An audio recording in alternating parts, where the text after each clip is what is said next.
ahorita que mencionaban acerca de las pruebas, digo, qué importante entender tres aspectos que están relacionados con lo que sufrimos, o lo que padecemos, o lo que enfrentamos en la vida como cristianos. Definitivamente habrá ocasiones en que seremos probados, habrá ocasiones en que seremos tentados, y habrá ocasiones en que estaremos recogiendo lo que sembramos. O sea, no confundir, ¿no? A veces estamos recogiendo lo que sembramos, ¿verdad? Y pensamos que estamos siendo probados, cuando realmente estamos recogiendo la cosecha de la mala siembra que hicimos. Sembramos mal, hay que recoger mal, definitivamente. Tú no puedes hacer una mala siembra y esperar una buena cosecha. Aunque ahí, en esa mala cosecha, hay también un elemento de prueba, definitivamente. Dios va a usar esa mala cosecha, aún ahí, para darme la oportunidad de restaurar mi vida, de corregir aquello en lo que yo fui fallando atrás. Razón por la cual yo estoy cosechando mal ahorita. Una prueba viene a la vida de un creyente que está caminando con Dios, que está viviendo en obediencia a Cristo. Alguien que vive de acuerdo a la canción penúltima que cantamos, cuando habla esa canción de la oveja, ¿no? ¿Por qué la oveja? Porque es me busca, me llama, me inspira. Es la canción de la oveja, ¿no? O el pastor al rebaño, ¿no? Pero sí, ahí se repite el me muchas veces, ¿no? Sí, se me la oveja, o es la vaca. Bueno, no es la oveja. Entonces, esa prueba, la prueba viene cuando un creyente está viviendo conforme a esa canción. ¿Qué significa esa canción? Nos habla de una persona que tiene una comunión real, profunda con Cristo, a través de la cual él va descubriendo la voluntad de Dios para su vida. O sea, Dios planeó revelarte a ti en lo personal, ahí en lo íntimo, el plan que tiene para ti. La mayor parte de la voluntad de Dios para tu vida va a ser revelada ahí en tu tiempo a solas con Jesucristo. El tiempo a solas con Dios no es un tiempo para cumplir mecánicamente la lectura de la Biblia o de la oración. Es el tiempo para escuchar las instrucciones de Dios con respecto a mi vida, porque nadie sabe y nadie va a poder decirte lo que tienes que hacer con tu vida, a menos de que tú escuches la voz de Dios. Y cuando oyes un consejo, solamente vas a confirmar que realmente estás en la voluntad de Dios, que estás haciendo lo que debes hacer, que Dios ya te mostró, que Dios ya te reveló. Así que cuando busques ese tiempo a solas con Cristo, o sea, procura ahí escuchar la voz de Dios. Ahí abre tu corazón. Es el tiempo de derramar el corazón delante de Dios, de abrirlo y contarle los temores, y contarle las luchas, y contarle las fallas, los anhelos también, los problemas que hay ahí en casa, con el esposo, con la esposa, con los hijos. Es el tiempo de derramar el corazón delante de Dios y estar expectantes. Como dice David, ¿no? Pues clamé a Dios y esperé en su palabra. Ahí esperamos oír la voz de Dios. Y si por ahí queda alguna duda y consultamos o preguntamos o buscamos apoyo, vamos a ser confirmados definitivamente, porque Dios quiere confirmarnos en su palabra. Pero tú no puedes, pues, estar dependiendo de un caminar cristiano, de una vida espiritual, en base a lo que los demás te digan. Ayer en Monterrey me habló una persona de Monterrey. Tengo un año de no verlo, ¿verdad? Y durante como 3-4 años, ¿verdad?, hemos tenido reuniones, entrevistas, ¿no?, con exactamente el mismo conflicto en su relación matrimonial. Viene el conflicto, se entrega la enseñanza, ¿verdad? No sé qué sucede con los seres humanos. Yo me incluyo también ahí, porque yo muchas veces escucho escucho la voz de Dios y no hago lo que debo de hacer. No obedezco a Dios. No obedecemos. Como les decía, estamos coqueteando con Dios nada más. No estamos oyendo la voz de Dios, ni estamos siguiendo las enseñanzas, lo que Él nos manda que hagamos. Es nada más un coqueteo para saber qué piensa Dios, qué dice Dios, ¿verdad? Pero salimos a seguir viviendo de la misma manera. Me dice este cuate, es que, digo, estás contándome exactamente el mismo problema de hace 3 años. Y ¿sabes qué? No te voy a dar la misma respuesta de los años pasados. Te voy a dar más una respuesta, que es la que tú necesitas. Dije, ve y póstrate a los pies de Cristo. Tírate a los pies del Señor y no te levantes hasta que Dios te diga lo que tienes que hacer. Hasta que escuches la voz de Dios. ¿Eres su hijo? ¿Naciste de nuevo? Pues no te levantes. O sea, ¿de qué sirve que yo te dé? Aquí dice este pasaje, dice para probarlos, pero dice para saber lo que había en su corazón, si habían de guardar o no mis mandamientos. O sea, las pruebas vienen para que sepamos, para que nos demos cuenta si realmente lo que hay en nuestro corazón. Y también con eso determinemos si estamos obedeciendo los mandamientos de Dios, si estamos realmente viviendo en una comunión real con Jesús. Así que ese puede ser nuestro principal problema. Estamos viviendo una vida cristiana al revés. Esperamos que todo lo que nos digan, ¿no?, solucione nuestra vida, cuando realmente tu vida está solucionada ahí junto a Jesús. Tu vida, tal vez no la vida de los demás, tu vida sí. Tu vida sí, o sea, yo no me refiero a tu hogar completo, ni a tu matrimonio completo, ni a tu entorno completo. Me refiero a tu vida. Tu vida ya está solucionada ahí junto a Jesús. Ahí están todas las respuestas. Ahí Dios tiene ya el proyecto, los planos de lo que tienes que hacer en cualquier circunstancia que estés viviendo. Y tienes que escuchar la voz de Dios y tienes que esperar. Hay que aprender a esperar. A veces invertimos años para llegar a una crisis y queremos que Dios la resuelva al día siguiente. ¿Sabes qué?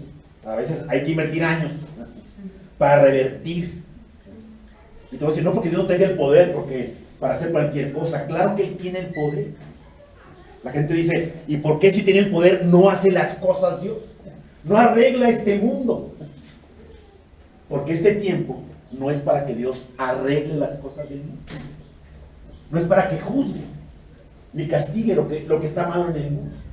Este tiempo es para que decidamos, tú y yo, cómo queremos vivir y dónde queremos pasar la eternidad. Ese tiempo en el que Dios ha determinado extender su mano realmente, abrir su boca para decirnos qué hacer. Pero tú tienes que entender, o sea, que tu vida está solucionada en la presencia de Jesús. Vamos a leer un pasaje en Mateo 13, Mateo capítulo 13. Mateo capítulo 13.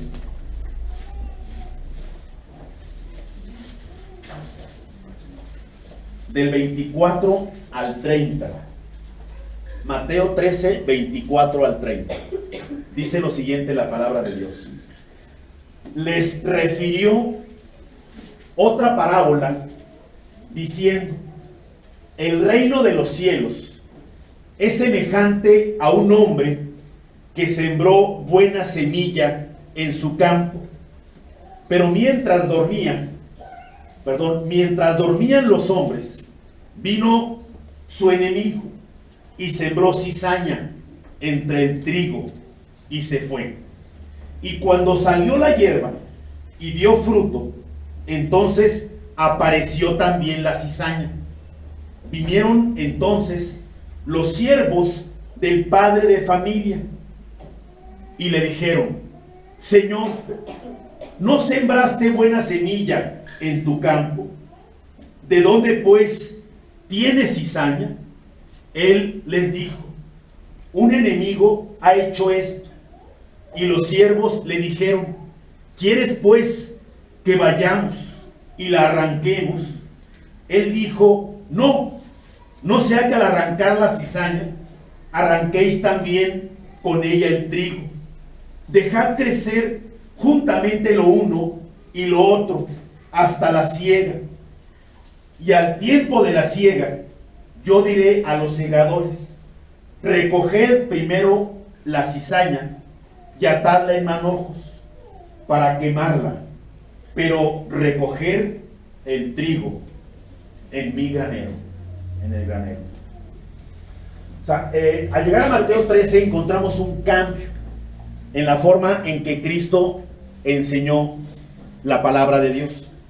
Aquí se presentan las parábolas que para Cristo, en base al tiempo y a las circunstancias que estaban rodeando su vida, fue la forma más sencilla de dar la enseñanza, de que la gente entendiera la voluntad de Dios para sus vidas. Ahora, acuérdense que lo más importante en toda la palabra de Dios son las enseñanzas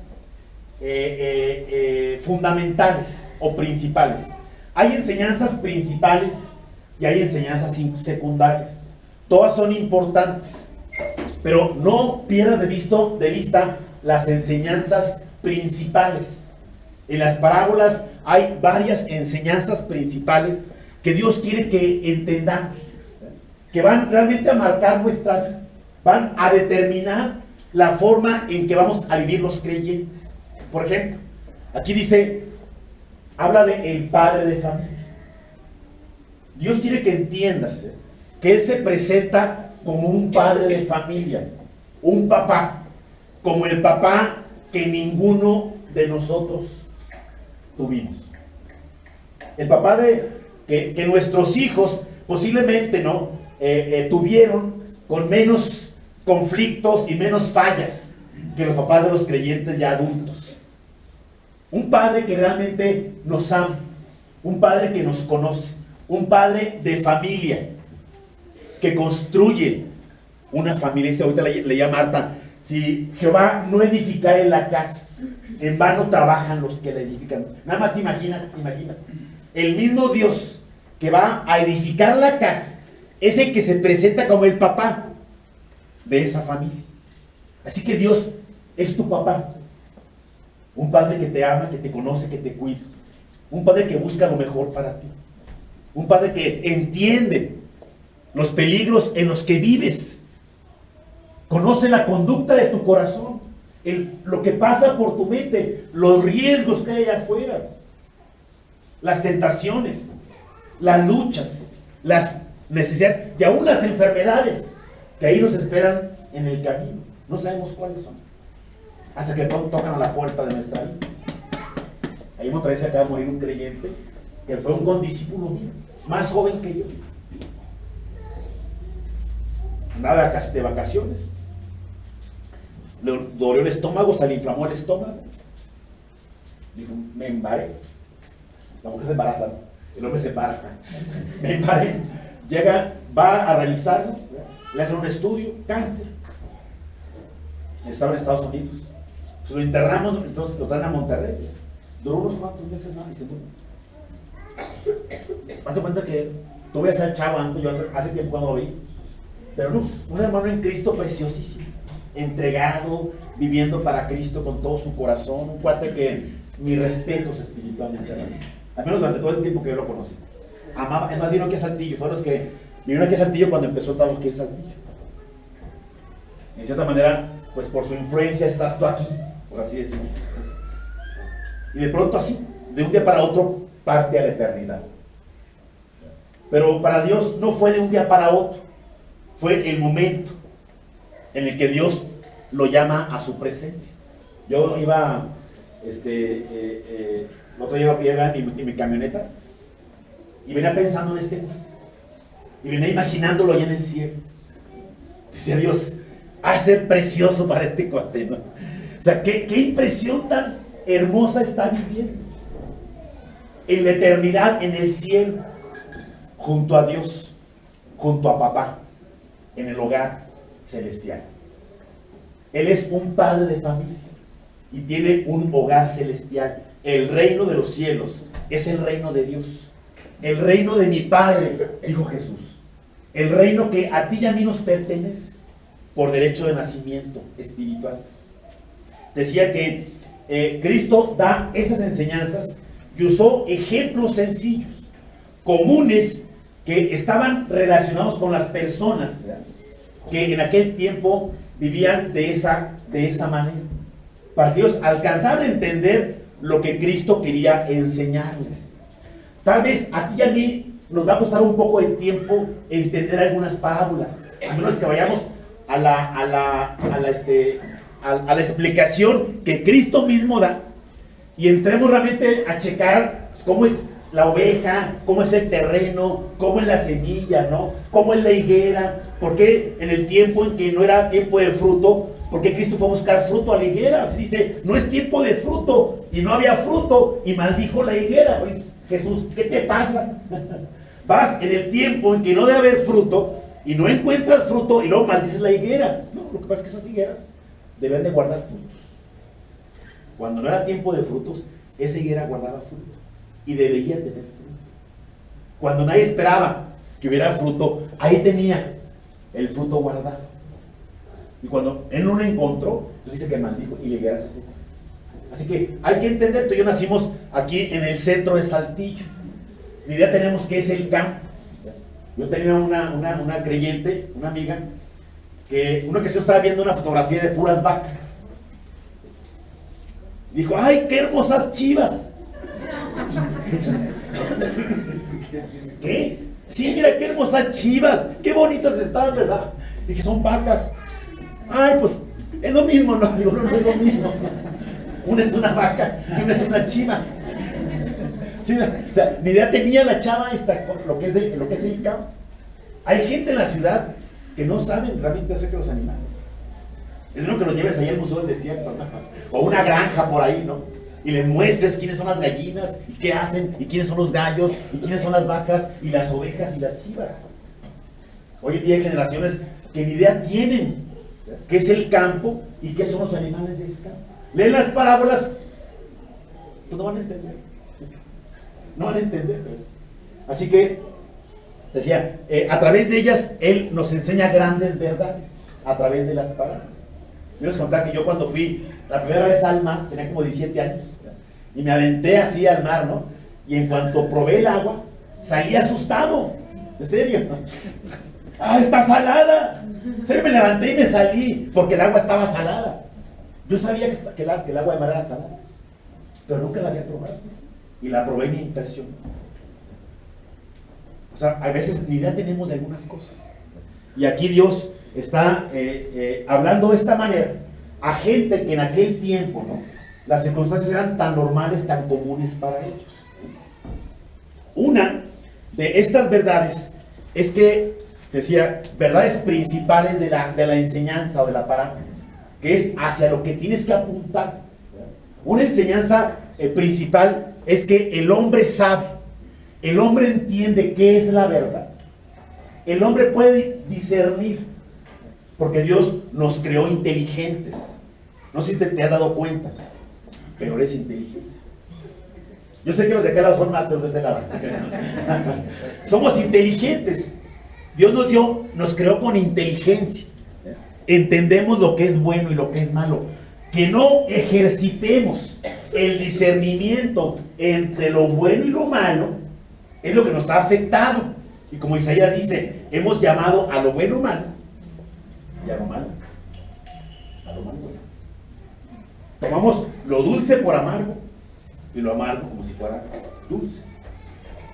Llamamos a la luz tinieblas y a las tinieblas le llamamos luz. Así que aquí Dios dice, ustedes tienen la capacidad para entender para comprender lo que es la verdad. Sin embargo, el hombre vive alterando o falsificando la verdad de Dios.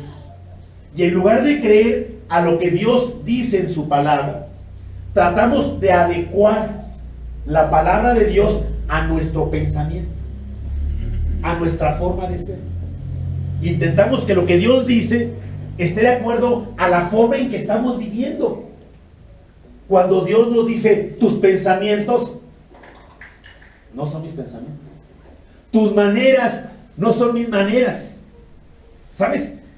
Cuando de pronto empezamos a decir, es que yo creo, es que yo pienso, es que mi punto de vista es este, e intentamos adoptar la palabra de Dios a nuestras propias ideas, empezamos realmente a crear o a plantar la cizaña dentro de nuestro corazón. Dice el pasaje, dice, cambiaron la verdad de Dios por la mentira. Dice, enseñando como doctrinas mandamientos de hombres. Dice, muchos hombres proclaman su propia bondad, pero hombre de verdad, ¿quién lo hallará? Con interrogantes enormes. Hombre de verdad, ¿quién lo hallará? ¿Qué esposa de aquí puede decir? Yo sé que tu marido es lo máximo para ti, pero puedes decir, no, mi marido es un hombre de verdad. O sea, alguien que vive conforme a la palabra de Dios. Es lo que anhelamos los hombres. Es lo que debemos desear los creyentes. Pero nos damos cuenta, ¿no?, que tenemos debilidades, tenemos limitaciones. Y fallamos definitivamente. Para eso vino Cristo a nuestro corazón. Para eso fuimos sellados con el Espíritu Santo. Para eso Dios diseñó la relación personal con Cristo. Para fortalecernos ahí en su presencia. Para que realmente ahí junto a Él encontremos toda la fuerza que necesitamos. Primeramente para sostenernos. Y luego para dar el siguiente paso por fe. Cuando no vemos con claridad. Qué tremendo, ¿eh? Tener que avanzar sin ver con claridad. Sin saber hacia dónde. Pero tienes que avanzar. Confiar en lo que Dios te muestra aquí en su palabra. También tenemos muchas ideas equivocadas acerca de lo que es la vida, más hoy en día. Como te decía, la humanidad está cambiando la luz por tinieblas. A lo amargo le está diciendo dulce. Hoy estamos en el tiempo de la tolerancia. No de que somos aguantadores. No. Toleramos todo. No nos importa nada. Estuvimos mi familia y yo en un hotel hace unos días. Lleno. No lleno, muchos cuates homosexuales. No crees que eran señores así, tal vez de 40, 50 años. No negros y fortachones, ¿no? En la alberca había como 7 tipos, ¿eh? Llegaba uno y ahí, besando en la espalda y así es que luego del elevador venía una pareja, venía un coreano y un americano. Y luego saliendo, nos salimos de ahí. No porque, digo, ay, somos santos y ellos son pecadores. No, ellas también tienen derecho a escuchar el mensaje de la... También son amados por Dios, definitivamente. Pero si vas ahí con hijos que son chavos, pues ¿qué imagen vas a presentarles? Permitirles que vean. Más cuando están en una etapa en la cual están ellos desarrollando prácticamente, ¿no?, su vida. Dice, a mí lo que me enseñaba era toda la gente que estaba ahí alrededor, y como si nada. Lo más común, lo de hoy en día. Muchas cosas equivocadas, o sea, las estamos considerando como buenas. Hay gente, por ejemplo, que piensa que el alcohol le puede hacer pasar un buen rato. En Monterrey tengo un discípulo que tiene un amigo que trabaja o trabajó en cervecería. Y dice, Pues yo le compartí, él me decía, oye, le decía, oye, te veo a ti diferente, ¿no? Porque te veo, no sé, pues, muy correcto y, no sé, muy diferente a la demás gente. ¿Qué tienes, no? ¿Por qué eres así? Le digo, es que soy salvo. Soy una persona que le entregué mi vida a Jesucristo. Entonces tú no tomas. Dijo, no, ya no tomo. No fumas, no, ya no fumo. No haces, no, ya no hago eso. ¿Eres fiel a tu? Sí, soy fiel a mi mujer. Pues no, pues dijo, ay, pero dice, ¿qué tiene de malo? Además, pues la cerveza, el alcohol, es para pasar un buen momento. Me decía mi hermana, cuando yo fui le compartí que yo era creyente, la que era monja, me decía, hermano, no te claves en eso. Acuérdate que todo es bueno con medida. Todo es bueno con medida. Yo le dije, oye, ¿y cuál es la medida? ¿Para ti qué es la medida? ¿Para ti qué es la medida? Para cada quien, pues a lo mejor para mí es un barril, ¿verdad? La medida. Para ti a lo mejor más una botella, ¿no? ¿Cuál es la medida, no? ¿Sabes qué dice? De modo que si alguno está en Cristo, nueva criatura es. Tú no necesitas. Yo me di cuenta que ya no necesité del alcohol, ni del cigarro, ni de la marihuana, ni de andar viviendo ahí mal, allá afuera, corrompiendo mi vida para pasar un buen momento. Yo pasé los momentos más maravillosos, los he pasado junto a Jesús, junto a Cristo. Así es, pero nos han enseñado que las cosas malas, vean, son buenas. Mucha gente piensa que esas cosas realmente no son malas y que incluso pueden aportar un beneficio a nuestra vida. Pero te decía, en el momento en el que ponemos en la mente estas palabras, es que yo creo, es que yo pienso, es que mi punto de vista es este. ¿Qué estamos diciendo? No nos importa lo que piensa Dios. No nos importa lo que dice Dios. No nos importa lo que enseña Dios. Yo voy a hacer lo que me da mi gana. Realmente lo que estamos diciendo. Porque Dios nunca planeó tu vida al margen de Él. Jamás. Dios planeó la vida del ser humano junto a Jesús, junto a Cristo. Él nunca te vio a kilómetros de distancia. Jamás, créeme. Jamás te ha visto así. Siempre te vio junto a Él. Me tomaste de la mano derecha, decía David. Así es como Dios planeó vivir contigo. Tomado de la mano derecha. Sin embargo, a veces estamos a la vuelta del mundo en relación con el plan que Dios tiene para nuestra vida. Digo, ya hay gente que piensa que está bien. Así que a través de las parábolas, Dios quiere enseñarnos qué es lo que pasa con nuestra vida. Cristo mismo explicó estas parábolas. Tú lo que tienes que hacer es escuchar la voz de Dios. Ir con la disposición de entender lo que Dios quiere mostrar. Pero principalmente con la voluntad de obedecer. Porque si tú descartas alguno de estos puntos, no vas a encontrar nada. No vas a experimentar realmente la vida que Dios planeó para ti. Lo más importante que Él quiere a través de esta y las demás parábolas, en todas habla del reino de los cielos, es que tú entiendas, que yo entienda que realmente existe un lugar que se llama el reino de mi Padre, que se llama el reino de los cielos, que se llama el reino eterno. Un lugar que Cristo, ahí en Juan 14, dijo que Él iba a preparar, ¿se acuerdan? Dijo, voy pues a preparar un lugar para vosotros. O sea, el reino de los cielos, o el reino de Dios, o el reino de mi Padre, vas a encontrar esas tres frases aquí en la Biblia, se refiere a ese sitio. Pero dice, un lugar preparado. Un lugar preparado para gente preparada. No es para gente que no se prepara, ¿te imaginas? Cuando se prepara esa boda, ¿no? Y llaman a la gente a la boda. Y pues toda la gente, pues, boda, bueno, pues buscas ahí los mejores trapos, ¿no? Que por ahí encuentras, ¿no? Y había unas gentes que no estaban vestidas adecuadas a la situación. ¿Qué pasó con ellos? Se les sacó. Dijo, ustedes no están vestidos para este evento. Se les invitó a una boda. Y por respeto a los novios, ¿no?, hay que venir, al menos aseados, limpios, ¿no?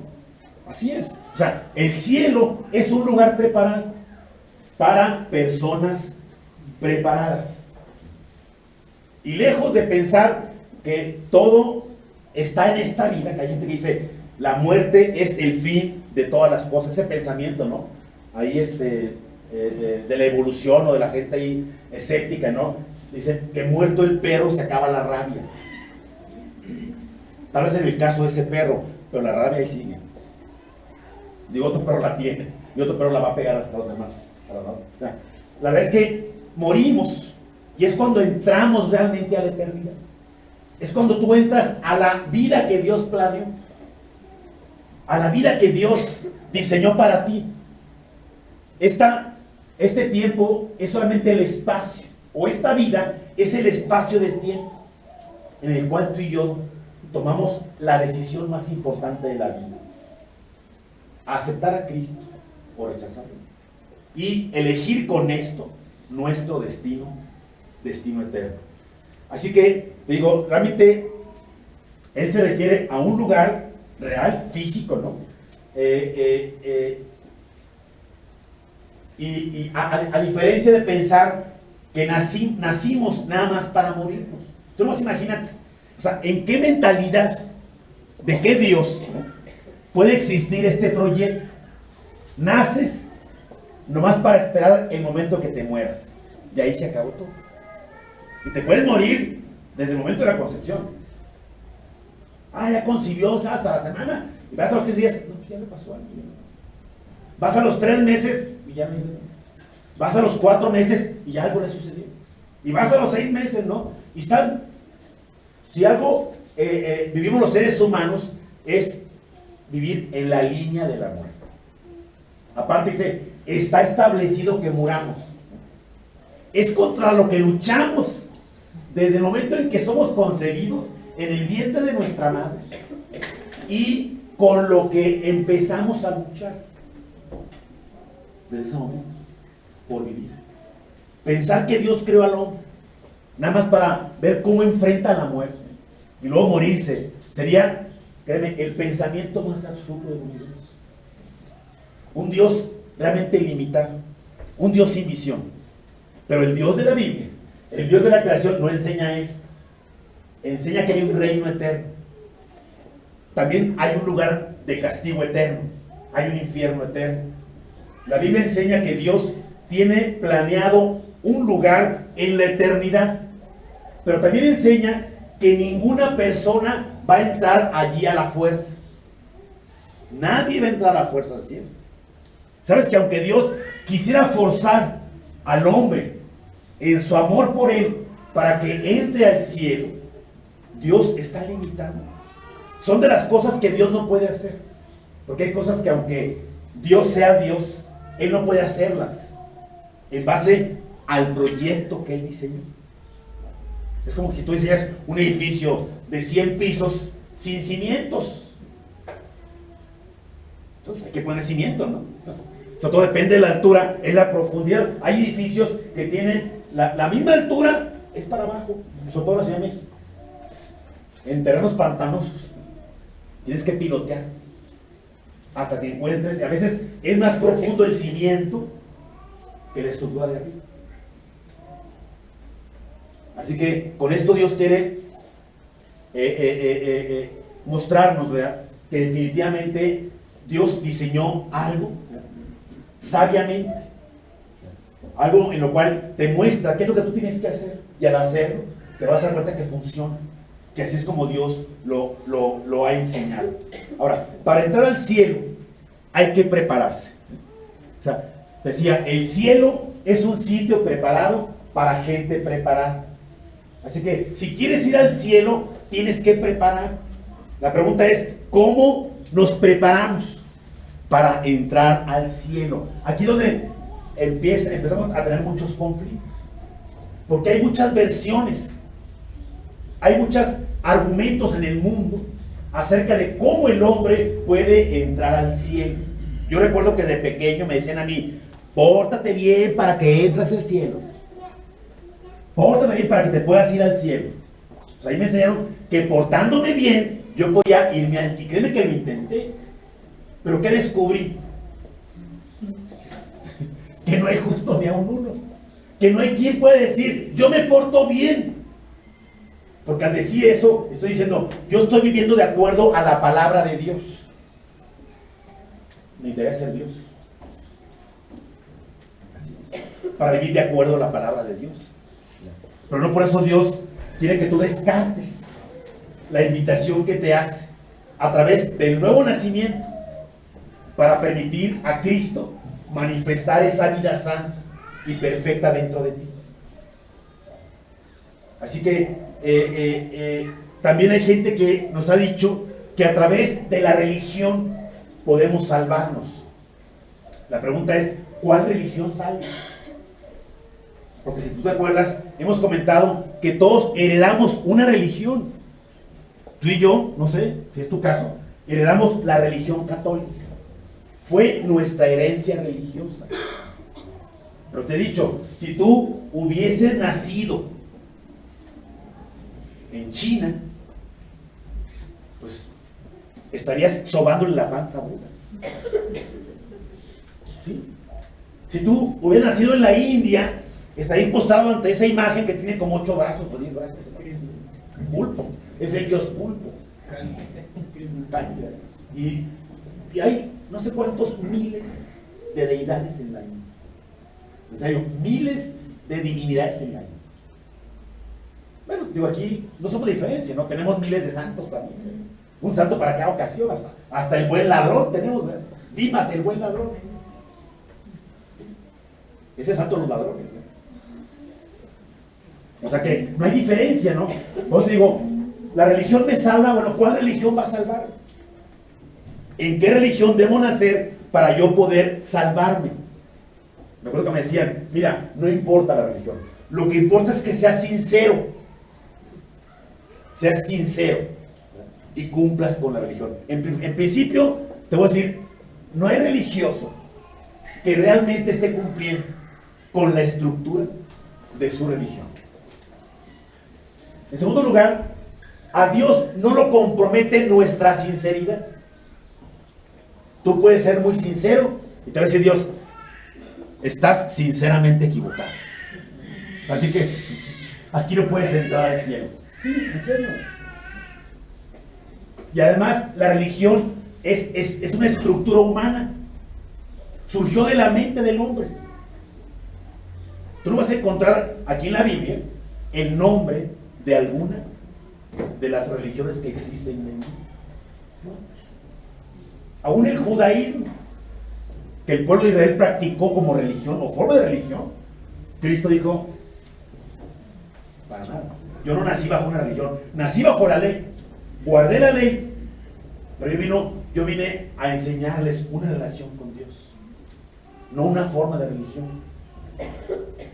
Así que la gente busca a través de la religión, a través de las formas que hemos por ahí creado, busca encontrar el perdón de sus pecados. Mira, el pecado es algo real en la vida de todos los seres humanos. Dice que el Espíritu Santo redarguye al hombre de pecado. Y a menos que sea una mentira que exista el Espíritu Santo, todos los seres humanos tenemos aquí convicción de pecado. Sabemos que hacemos mal y nos damos cuenta cuando estamos pecando. ¿Por qué? Por el trabajo del Espíritu Santo que te está redarguyendo de pecado. La pregunta es, bueno, ¿y cómo solucionamos esto? ¿Cómo arreglamos ese problema? En mi caso, me llevó a pensar en suicidarme, en serio. Yo dije, lo que me falta probar es matarme para acabar con esta bronca del pecado, que ya no aguanto vivir de la forma que estoy viviendo. Así que, ¿cómo arreglar este asunto del pecado? Te vas al mundo y encuentras también muchas versiones de cómo tratar con el pecado. Hay gente que dice, pues, hay gente que vive con la balanza. Te han dicho, si hay muchas obras malas, hay que hacer obras buenas. Entonces, y vivas tu balancear. Yo un tiempo así viví. De pronto, muchas obras buenas, no, ya me porté bien toda la semana, así que una escapadita por ahí. ¡Ay, mi fiesta al fondo! ¡Ay, que es algo bueno para balancear! En serio, viví de esa manera. Qué triste es vivir de esa manera. Pensando que podemos balancear la vida para poder entrar al cielo. Cuando aquí en la Biblia ni mención hace la Biblia de la balanza de la vida. En la India, por ejemplo, hay una religión que enseña que cuando llegan los creyentes, es como imagínate que en esta casa. Llegamos a esta casa y yo les digo, hermanos, hay que tratar con los pecados. Y cada quien traiga su taladro. Y de pronto, taladramos cada quien nuestro agujero. Ahí, oh, soy un pecador, hice cosas malas. Y luego le tapo con el yesito. Me voy, ahí se acaban los pecados. Ya, en serio, esa religión existe. Te enseñan que haciendo un hueco en la pared, ahí confiesas los pecados, tapas el hueco y santo remedio. Ya arreglaste tu problema. Debo decir, no sé si ya se derrumbó ese edificio. Porque, ok, los que hiciste están y te vas aquí a vivir igual. Hay que regresar, ¿no? Confesarlos de un año, ¿no? Para no hacer tantos huecos en la pared. Pero hay gente que así piensa. En Canadá hay una secta judía. Te enseña que se va toda la congregación a un lago, se agarra un vestido negro que simboliza el mal o el pecado. Ahí se pone frente a la comunidad. De pronto ahí imagino que, eso no lo dice, pero imagino que ahí cada quien confiesa los pecados, agarra el vestido negro y lo lanzan al lago. Y al hundirse, también se hundió en los pecados. Y ya salí limpio de culpa. En la religión que tú y yo nacimos, ¿no? Vamos ante un hombre semejante a nosotros. Le confesamos nuestros pecados y él nos dice, ya estás perdonado. Nada más ponte a hacer una penitencia. Entonces, la penitencia, ¿te cuenta? Pues es repetir, no sé, el Padre Nuestro. ¿Te imaginas? Como penitencia, decir un pasaje de la Biblia, cuando para mí no es penitencia. Para mí es mi gozo leer la palabra de Dios. Es lo que llena realmente mi alma. No es el castigo por el pecado. Para eso, en un sentido, el castigo por el pecado es ponte a leer la Biblia. ¿Sabes que sí? Eso le dijeron a Martín Lutero. Cuando él empezó a estar inquieto por la cuestión de la religión en la que vivía. Y empezó a pensar realmente, ¿no? ¿Sabes qué? Te vas al monasterio, te encierras y de castigo te pones a leer la Biblia. ¿En serio? Ese era el mayor tormento. Tú puedes leer esto en la historia. Y el cuate empezó a leer la Biblia y ahí descubrió que el justo por la fe vivirá. Y salió proclamando, es la palabra de Dios. Somos salvos por fe. Somos salvos por gracia. Y vino un avivamiento que hasta nuestros días, en serio, millones de gente vinieron a Cristo por causa de esto. Pero qué diferencia, ¿no? El punto de vista religioso al punto de vista de la palabra de Dios. Cuando Jesús dice que el campo es el mundo, está hablando de nosotros, de tu corazón y mi corazón. Y Él espera que tú le permitas a Él sembrar la buena semilla en el terreno de tu corazón. Tú eres el que abre la puerta, primeramente para nacer de nuevo. Y eres el que seguirás abriendo la puerta para que la buena semilla sea sembrada ahí en tu corazón y pueda producir fruto. Sabiendo que hay un enemigo, la cizaña o el malo.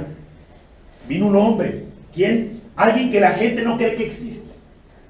Para mucha gente el diablo no existe. Es un cuento, es una historia. Cuando la Biblia habla claramente acerca de este ser espiritual, que es nuestro enemigo, el enemigo de Dios, el que busca destruir, el que busca corromper. ¿Sabes cuál es el objetivo del diablo? Nublar el entendimiento para que tú no entiendas la palabra de Dios y corromper tu vida, porque él sabe que somos personas con una naturaleza corruptible. Así es. Nuestra naturaleza está sujeta a corrupción. Así que el objetivo del diablo es corromperte, para detener, para destruir, para afectar tu relación con Dios. Ahora, Dios habla claramente acerca de que el mundo entero está corrompido. O sea, haz de cuenta que tú y yo en un tiempo fuimos cizaña. Yo espero que hoy, en este sitio, haya puras plantas de trigo. Sí, porque en un tiempo fuimos cizaña. ¿Por qué? Porque vivíamos de acuerdo a lo que es la cizaña. ¿Qué es la cizaña? Una planta que se parece al trigo, que da la apariencia de cuántos en nuestra religión, pues yo pensaba que era cristiano, por ejemplo, y cuando hacía cosas, obras buenas, pues yo me sentía, decía, San Ricardo me sentía, ¿sí, en serio? Y yo me decía cristiano, y creía en Cristo, pero sabes, era cizaña, solamente buscaba la apariencia de la planta verdadera. El día que escuché la palabra de Dios, el día que me hablaron de Cristo, el día que me leyeron la Biblia, pues me di cuenta de lo que tenía que pasar en mi vida para yo nacer de nuevo. Tenía que reconocer mis pecados, tenía que arrepentirme de ellos, tenía que aceptar el sacrificio de Cristo en la cruz como único pago por mis pecados. Y lo hice. Y hace 37 años que yo nací de nuevo. Y tengo esa experiencia grabada en mi corazón. Definió mi vida, marcó mi vida. Así como hay un Antiguo Testamento y un Nuevo Testamento, como existe en el tiempo un antes de Cristo y un después de Cristo, en la vida del creyente se opera exactamente lo mismo ahí en su corazón. Tiene que haber un antes de Cristo. Cuando éramos cizaña, hay gente que defiende, no, yo sí creo en Dios, sí creo en Cristo, sí, pues, claro que tienes que aparentar, tienes que desear, tienes que buscar, pero estás viviendo, ¿qué dijo Jesucristo? Cuando dé el fruto de la planta, cuando el fruto esté maduro, te voy a mandar a los ángeles para que sigan el campo, y el trigo va al granero, y la hierba va al fuego. Así que cuando Cristo habló acerca de por sus frutos los conoceréis, cuando la Biblia habla de que el trigo da fruto y la cizaña no se refiere a la apariencia de la cizaña que intenta asimilarse con el trigo, se refiere a la vida transformada. El fruto del que habla Dios es el fruto de la vida que Dios transformó, la vida que vive de acuerdo a la palabra de Dios.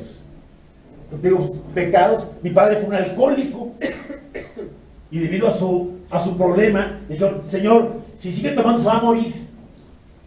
Le dieron los estudios, y el cuate dijo: se va a morir, Señor, y dejó de tomar y no volvió a tomar por cerca de 10 años. No volvió a tomar. Yo recuerdo de mi padre cuando era yo chico, un borracho, un alcohólico, y después ya cuando era joven, un cuate que nunca tomó en su vida.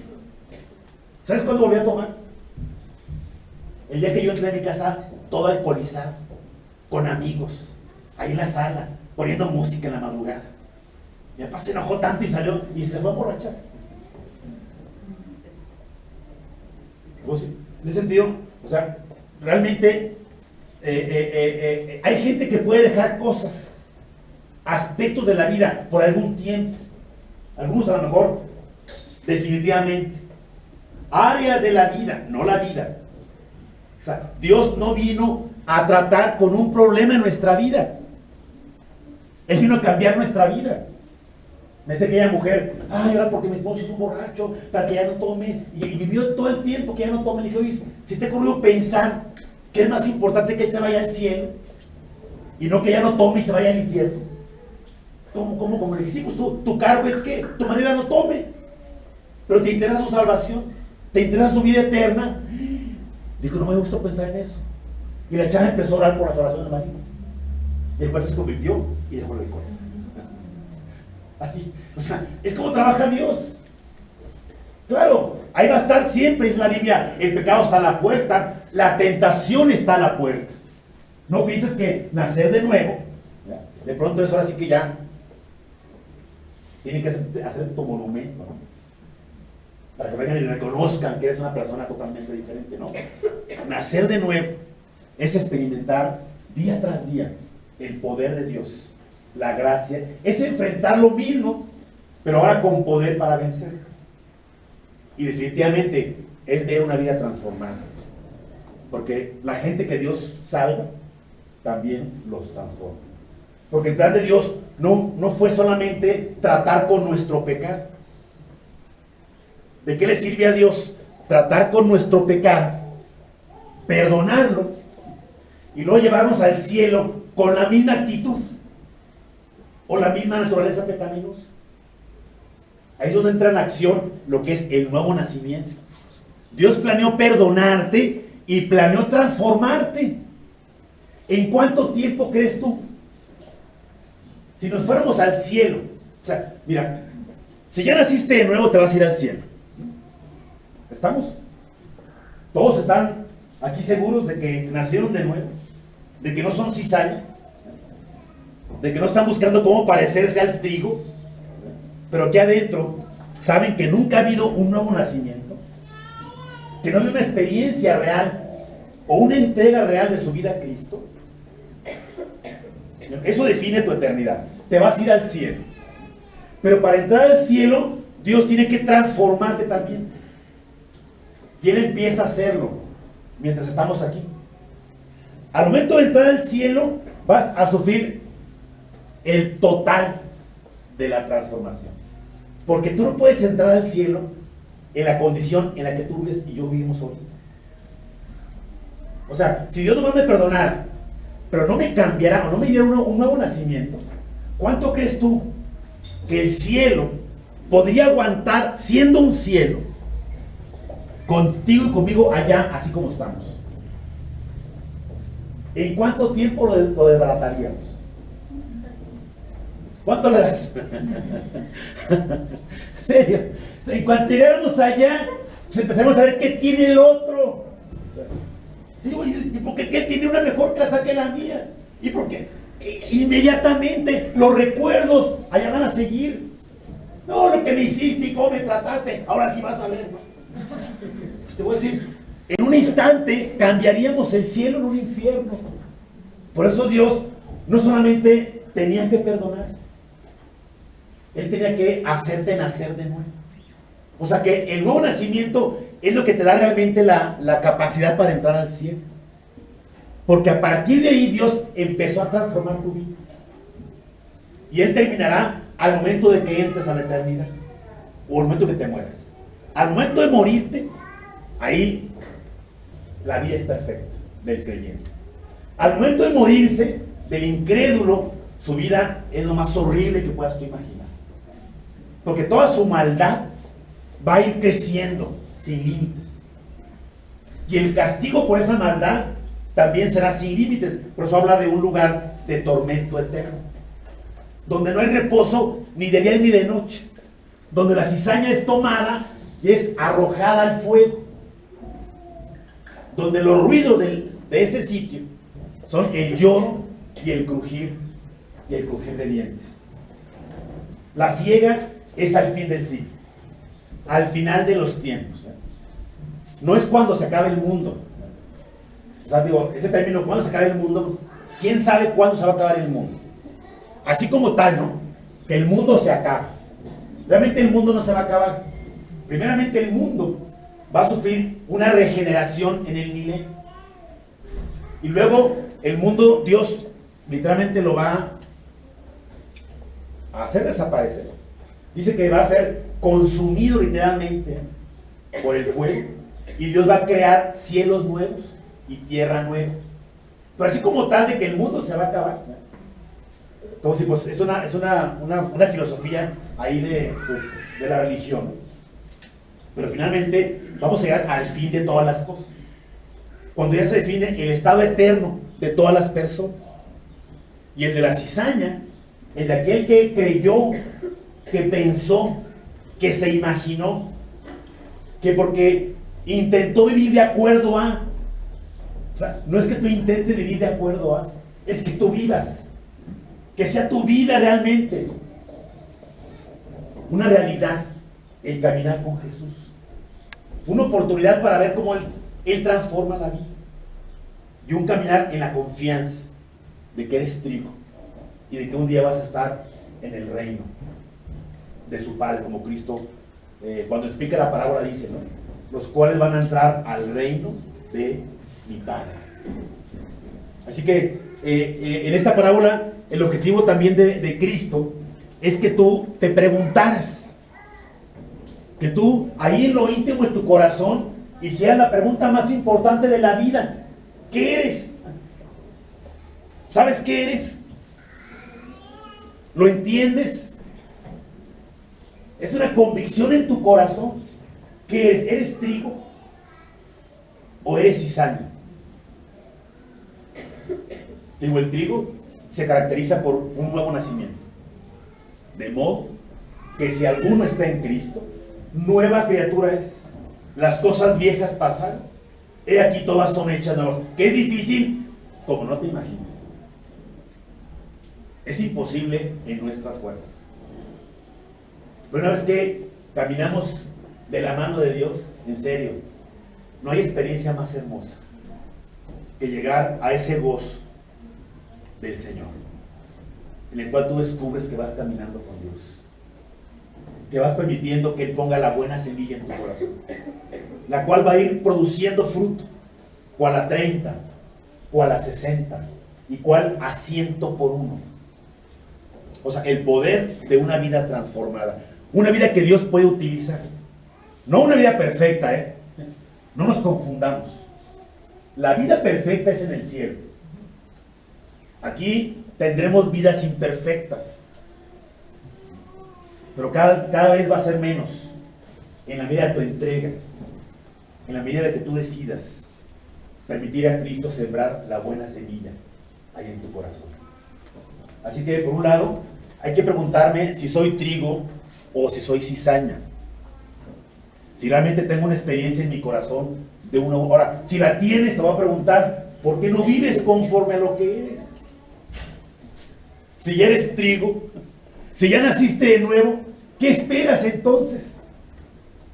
Porque hay creyentes que nacen de nuevo, hay personas que nacen de nuevo, son creyentes, pero no han querido entregar su vida a Cristo.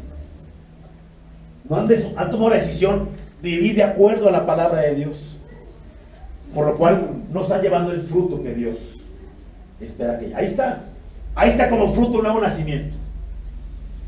Todos los creyentes lo tenemos, el fruto de un nuevo nacimiento. Cuando venga Cristo a buscar fruto y no encuentre nada, nació de nuevo al cielo. Como dice el pasaje, ¿no? Si bien Él mismo será salvo, aunque así como por fuego. Como dijimos luego, ¿no? De panzazo. Pasaste de panzazo, pero pasé. Yo espero que tú no entres al cielo de panzazo.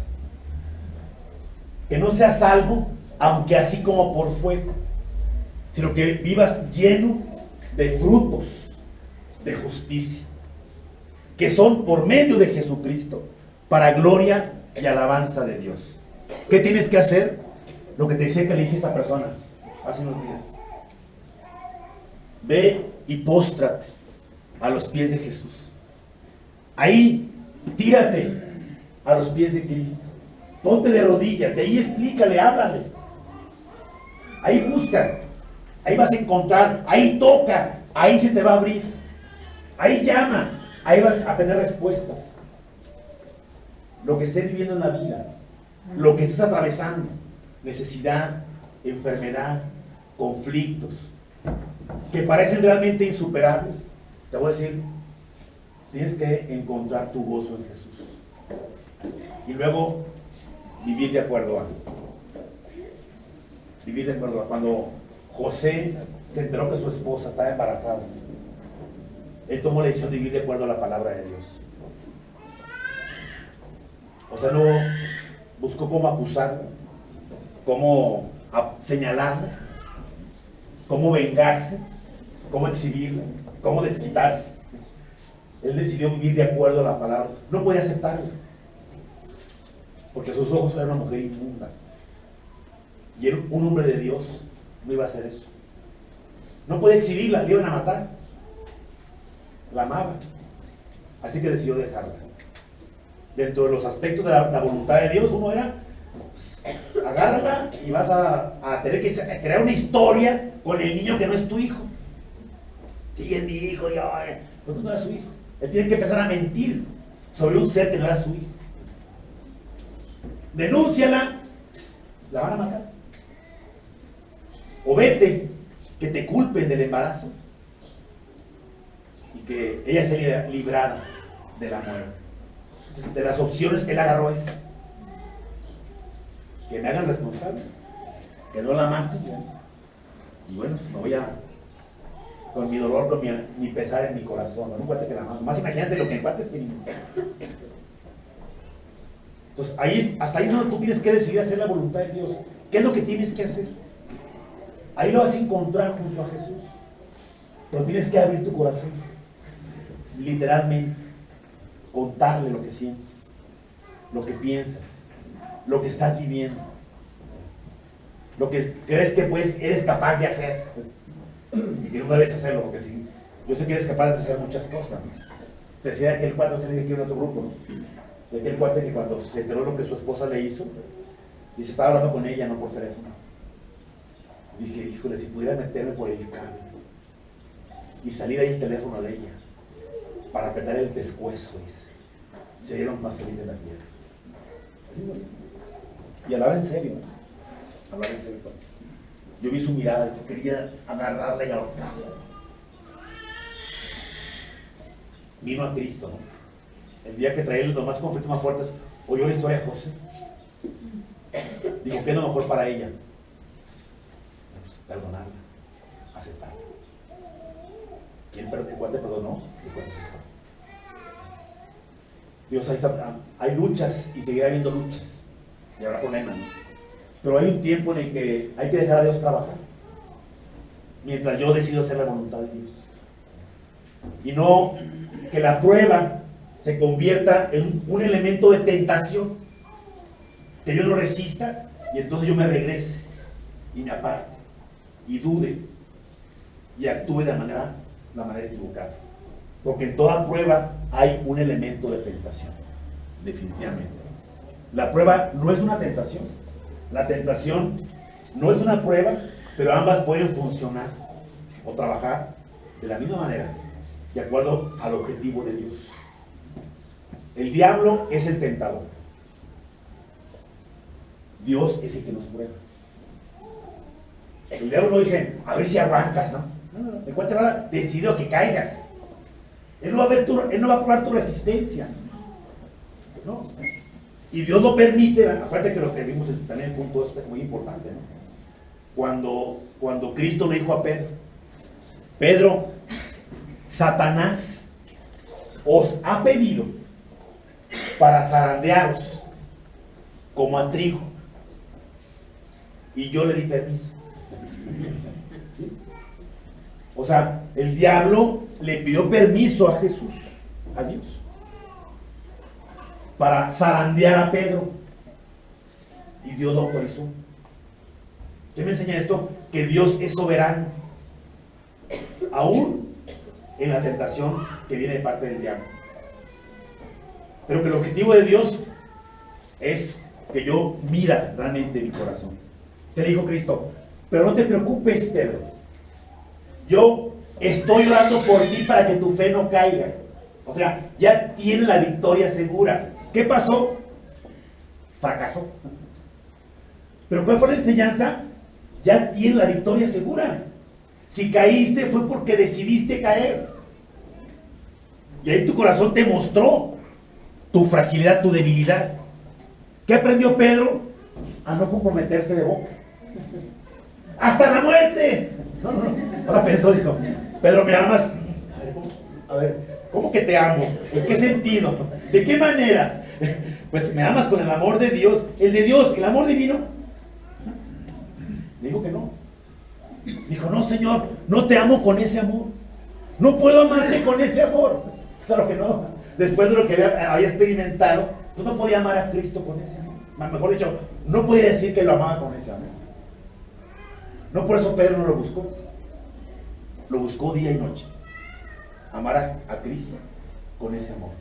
El amor de Dios. Así que, digo, date cuenta que todo está bajo la soberanía de Dios. ¿Qué tienes que hacer? Estar de rodillas ahí junto a Él. Esperar en Él. A veces las cosas se arreglan, a veces no. A veces hay respuesta como que queremos, a veces no. A veces tienen que pasar cosas graves para que las cosas puedan cambiar. No sé qué. Digo, no tengo ahí la lámpara, ¿no? Ahí ¿cómo se llama la lámpara? Sino la esfera, ¿no?, de cristal, para poder ver ahí el futuro. Lo ve Dios nada más. Pero sí puedo decirte que dice la Biblia que esperes en Jehová. Que pacientemente esperes en Jehová. Que tome aliento tu corazón. Que cuando todo esté de cabeza, te fortalezcas en el Señor, como David. Y David se fortalecía en el Señor. Ahí está la respuesta para tu vida, para que encuentres tu paz, tu gozo, tu confianza, tu seguridad, tuya en lo personal. Y así te levantes a enfrentar todo conflicto entre los demás. Recuerden, queremos levantarnos, ¿verdad?, cuando Dios ya trabajó en los demás. Pero el plan de Dios muchas veces no es trabajar en los demás, principalmente es trabajar en tu vida. Así cuando estés de rodillas, no digas, Dios, cambia a mi marido. No, Dios, cambia mi vida. Cámbiame a mí, Señor. Que mi esposo encuentre en mí la mujer realmente que él necesita. Dios, cambia a mi esposa. No, Dios, cámbiame a mí. Que sea la persona realmente que esta mujer necesita y que estos niños necesitan. Digo, ese trato de Dios para contigo y para conmigo. Lo demás viene ahí por default, ¿no? Dentro del transcurso de la obediencia, ¿no?, a la voluntad de Dios. Ok, vamos a orar. Vamos a terminar nuestra plática.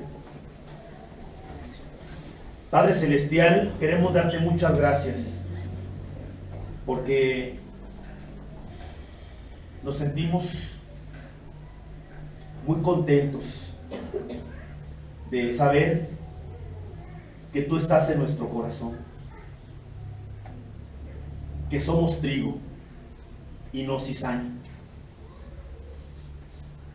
Si en este sitio hay una persona que aún no ha tomado esta decisión en su corazón, de que la buena semilla se siembre en él, te ruego, Padre,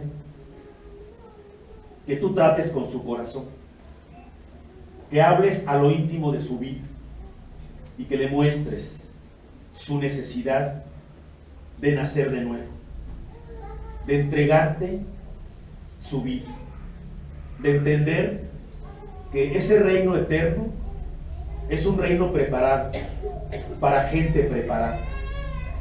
Y la única forma de entrar es preparándonos a través de un nuevo nacimiento y permitir que Cristo transforme nuestra vida. Padre, tú habla a cada corazón. También te pedimos en esta tarde por las luchas que estamos enfrentando, Dios, por las cosas que estamos atravesando, aquellas que nos han pasado y que posiblemente no encontramos todavía una respuesta o una razón. Las que vivimos, Dios, y no sabemos cómo enfrentarlas o cómo superarlas.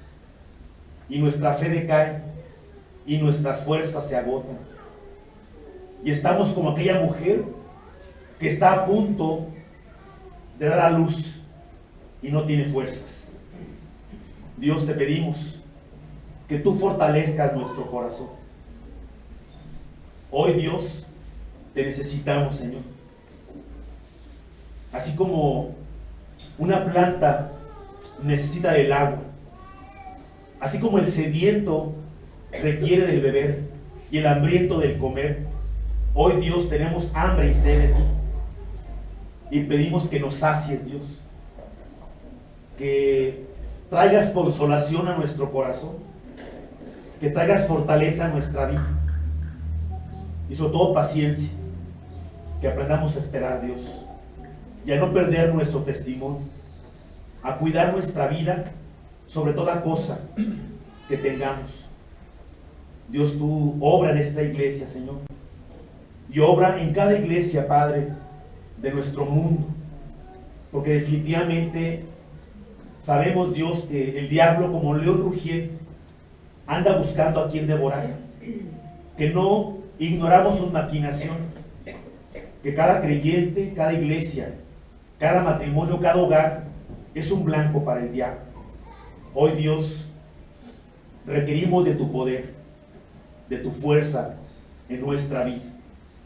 Por fe, Dios, reclamamos este poder que viene de lo alto, para que repose en nosotros y nos lleve a una vida de victoria, una vida de gloria en gloria, de poder en poder, hasta aquel día en el cual estaremos contigo allá en el cielo.